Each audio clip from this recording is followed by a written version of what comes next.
ഞാൻ ഇനി പറയാൻ ഉദ്ദേശിക്കുന്ന വാചകങ്ങൾ എനിക്കറിയാമെന്ന് നൌഷാദ് ഹസനിക്കും അറിയാം. ഞാനും നൌഷാദ് ഹസനെയും ആ വിവരം പങ്കുവച്ചതുമാണ്.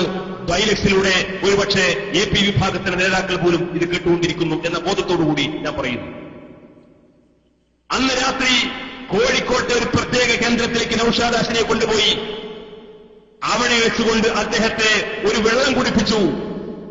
ആ വെള്ളം കുടിപ്പിച്ചുകൊണ്ട് മണിക്കൂറുകൾക്ക് ശേഷം ആ മനുഷ്യൻ ബോധം തെളിഞ്ഞുകൊണ്ട് കണ്ണ് മിഴിച്ച് പുറത്തേക്ക് നോക്കുന്ന സമയത്ത് ഒരുപാട് വൃത്തികേടുകളാണ് ആ മനുഷ്യൻ കിടന്നിരുന്ന അദ്ദേഹത്തിന്റെ ശരീരത്തിന്റെ ചുറ്റുഭാഗമുണ്ടായിരുന്നത്.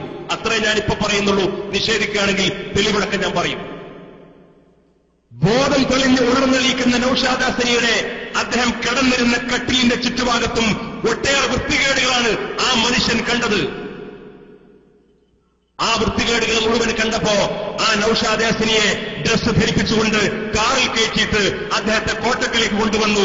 എന്നിട്ട് പറഞ്ഞു, ഇതാ നിങ്ങൾ ബോധരഹിതനായി കിടന്നപ്പോൾ ഈ രീതിയിലുള്ള ഫോട്ടോകളും വിഷ്വലുകളുമൊക്കെ ഞങ്ങൾ കൈവശപ്പെടുത്തിയിരിക്കുന്നു. നിങ്ങൾ അന്ന് പ്രസംഗിച്ച ആ സീഡിക്ക് മറുപടിയായി നിങ്ങൾ ഇത് പ്രസംഗിച്ചിട്ടില്ലെങ്കിൽ, തിരുത്തി പറഞ്ഞിട്ടില്ലെങ്കിൽ ഈ ഫോട്ടോകളും ദൃശ്യങ്ങളും ഞങ്ങൾ പുറത്തുവിടും. ആ വൃത്തികെട്ട രതിവൈകൃതങ്ങളുടെ ചിത്രങ്ങൾ കാണിച്ചുകൊണ്ട് ഈ മനുഷ്യന് ബ്ലാക്ക്മെയിൽ ചെയ്തുകൊണ്ടാണ് ഇവർ ക്രൂരമായ ഈ ബ്ലാക്ക്മെയിൽ ചെയ്തുകൊണ്ട് പ്രഭാഷണം നടത്തി യൂട്യൂബിൽ പ്രദർശിപ്പിച്ചത്. SK അസബർ സുന്നി മഹലിൽ വന്നുകൊണ്ട് ഇദ്ദേഹം 1.5 മണിക്കൂർ നടത്തിയ പ്രസംഗത്തിന്റെ ആ സീഡി നിങ്ങൾക്ക് കേൾക്കാം. യൂട്യൂബിൽ സെർച്ച് ചെയ്താൽ അദ്ദേഹം നിർബന്ധിതാവസ്ഥയിൽ അദ്ദേഹത്തെ ബ്ലാക്ക്മെയിൽ ചെയ്തുകൊണ്ട് പ്രസംഗിപ്പിച്ച ആ ഭാഗവും നിങ്ങൾക്ക് കേൾക്കാം. ആ 2 പ്രസംഗവും നിങ്ങൾ കേട്ടാൽ അറിയാം, ഒരു മനുഷ്യൻ സ്വയബോധത്തോടുകൂടി പറയുന്ന, മനസ്സ് തുറന്ന് സംസാരിക്കുന്ന പ്രസംഗവും തോക്ക് ചൂണ്ടി കത്ത് ചൂണ്ടി മൈക്കിന് പകരം തോക്കിലേക്ക് മുമ്പിൽ നിന്നുകൊണ്ട് പ്രസംഗിക്കുന്ന ഒരു മനുഷ്യന്റെ പ്രസംഗത്തിന്റെ രൂപഭാവങ്ങളും അദ്ദേഹത്തിന്റെ ശരീരഭാഷയും അദ്ദേഹത്തിന്റെ മനസ്സും അദ്ദേഹത്തിന്റെ മുഖവും അദ്ദേഹത്തിന്റെ സ്വഭാവങ്ങളും പെരുമാറ്റങ്ങളുമൊക്കെ ആ പ്രസംഗത്തിലെ അദ്ദേഹത്തിന്റെ ശരീരഭാഷയിലൂടെ തിരിച്ചറിയാൻ കഴിയും. അത്രയും വലിയ വൃത്തികേടുകൾ. ആ വൃത്തികേട് ഇതേപോലെ ഇരിക്കുന്ന എന്റെ പിതാവിനോളം പ്രായമുള്ള അല്ലെങ്കിൽ എന്റെ കൊച്ചുകുട്ടിയോളം പ്രായമുള്ള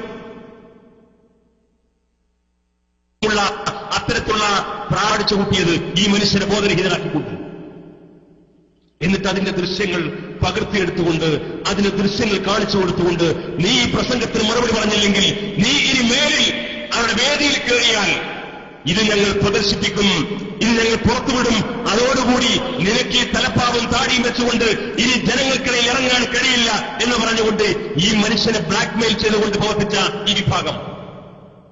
നിങ്ങളാണോ സമസ്ത കേരള ജംഇയ്യത്തുൽമക്കെതിരെ ക്രിമിനലിസം ആരോപിച്ചുകൊണ്ടിരിക്കുന്നത്? അത്തരത്തിലുള്ള ക്രിമിനൽ സംഘങ്ങൾ സമസ്ത കേരള ജംഇയ്യത്തുൽമക്കെതിരെ നിങ്ങൾ ക്രിമിനലിസം ആരോപിച്ചോ, ഞങ്ങൾക്ക് ഭയമില്ല, ഞങ്ങൾക്ക് പ്രയാസമില്ല. പക്ഷേ ഇതെല്ലാം തുറന്നു പറയേണ്ടി വരും.